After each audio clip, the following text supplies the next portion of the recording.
E aí galera, tudo bem? Aqui quem fala é Alessandro Vilas Boas, estão felizes ainda.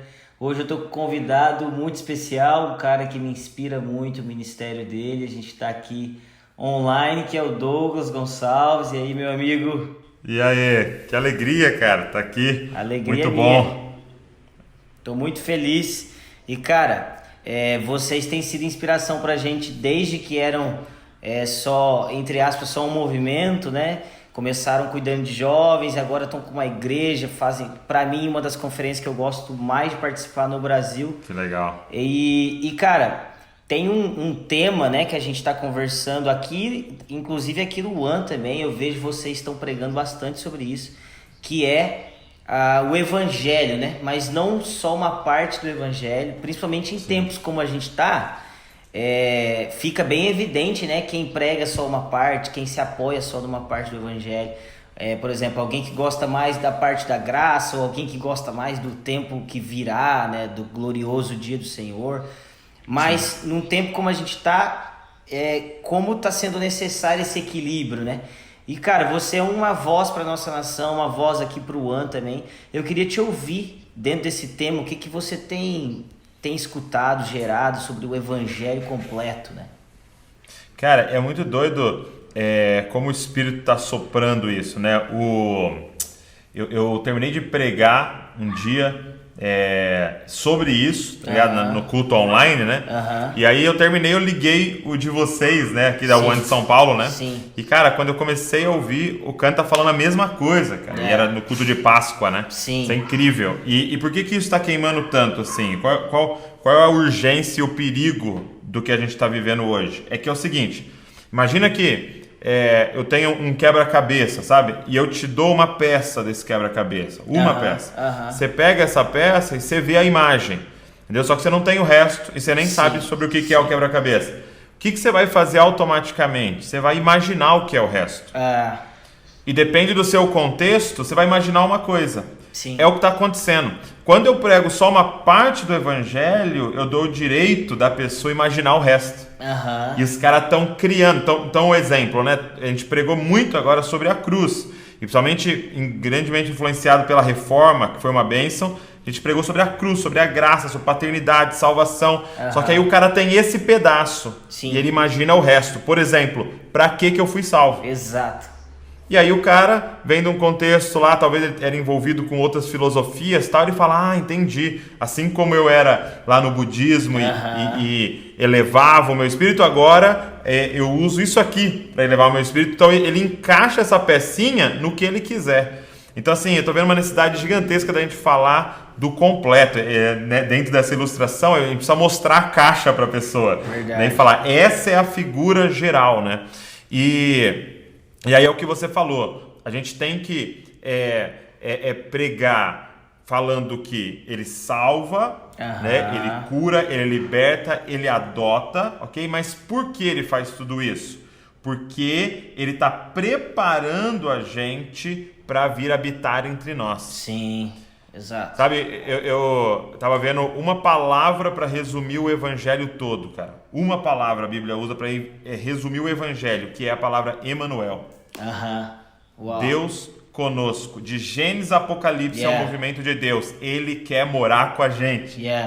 Só que o homem pecou. E aí não tinha como ele vir habitar num ambiente de pecado. E aí por isso que a cruz é a melhor notícia. Porque ele resolveu o problema. Ele justificou a gente na cruz. Então a cruz é maravilhosa, mas mais maravilhoso ainda é o que ela conquistou. Ele vai vir morar com a gente, cara.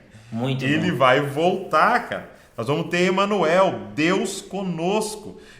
Jesus reinando sobre toda a terra. Então, você tem esses dois aspectos, né? Até eu estava ouvindo um cara que eu amo muito, chama Fábio Coelho. Já viu? Escreveu aquele livro, Não Apagueis o Espírito. E ele falou, cara, de quando Jesus entra na sinagoga e ele lê Isaías, né?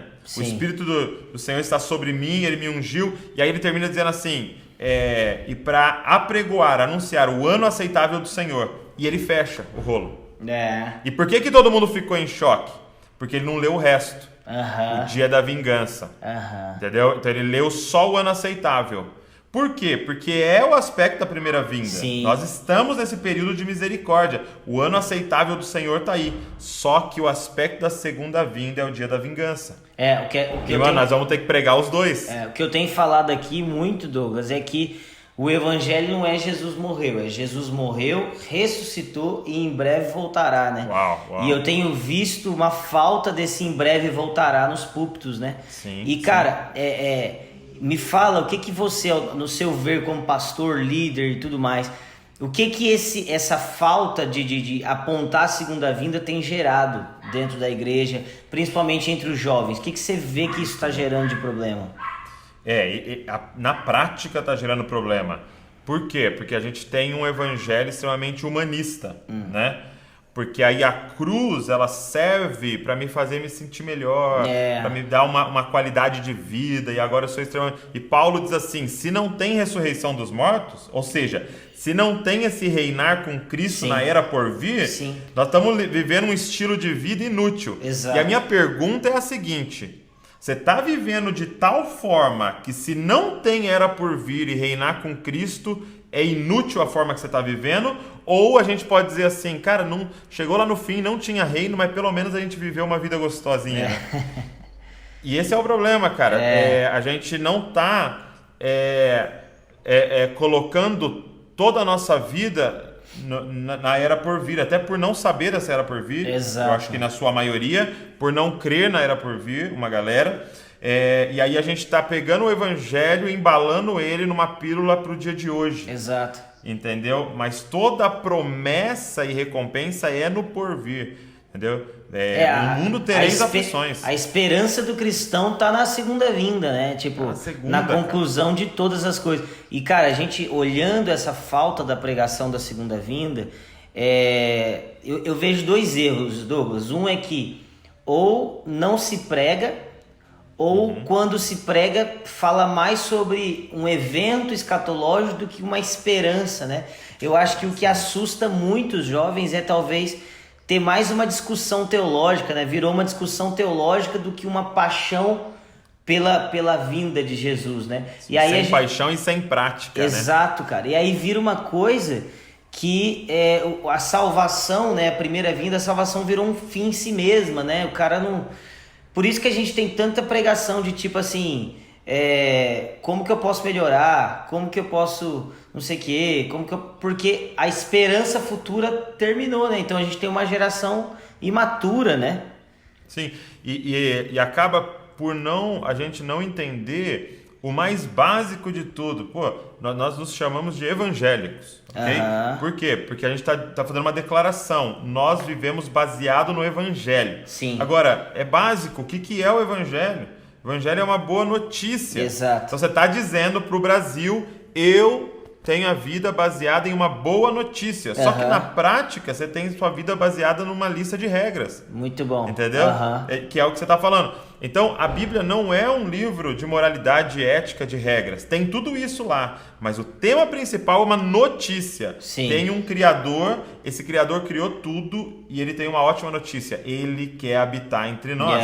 Entendeu? Ele e mesmo o homem todas pecando, ele continua querendo habitar entre nós. E aí ele faz todo um plano para vir habitar entre nós. Ele vence na cruz porque ele quer vir habitar entre nós.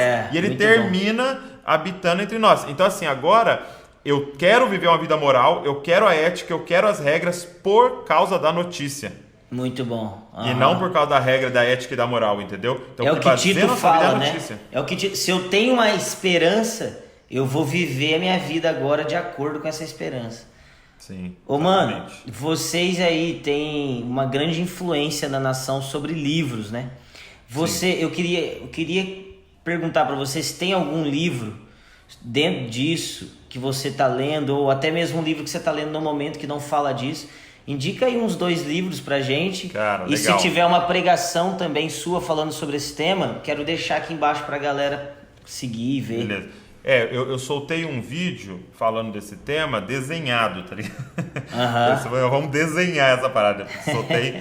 Então, tem lá, acho que até eu coloquei o nome ao contrário, o Evangelho Incompleto, né? Legal. Então, tem lá desenhado. Mas assim, ó, um livro que me abençoou muito, um autor que tem me abençoado muito é o N.T. Wright, Aham. né? Então, quando Deus se tornou rei, um livro muito bom para a galera ler.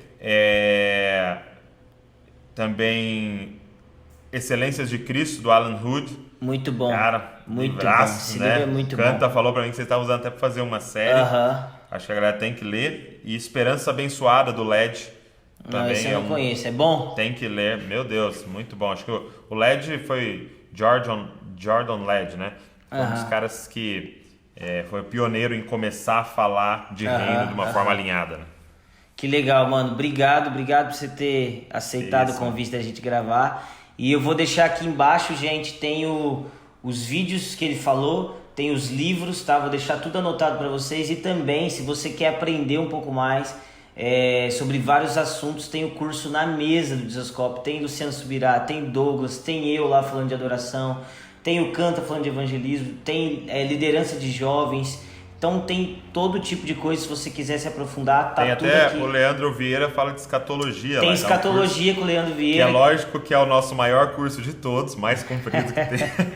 Cara, mas é muito bom. O Leandro Vieira é um cara incrível, não só nesse tema, mas em vários temas. Então, segue lá, dá uma olhada, se inscreve, aprenda mais. E Douglas, obrigado, mano, tamo junto. Foi uma honra. Manda um beijo pra Val, pra criançada aí, velho. Chá comigo, valeu. Valeu, tchau, tchau.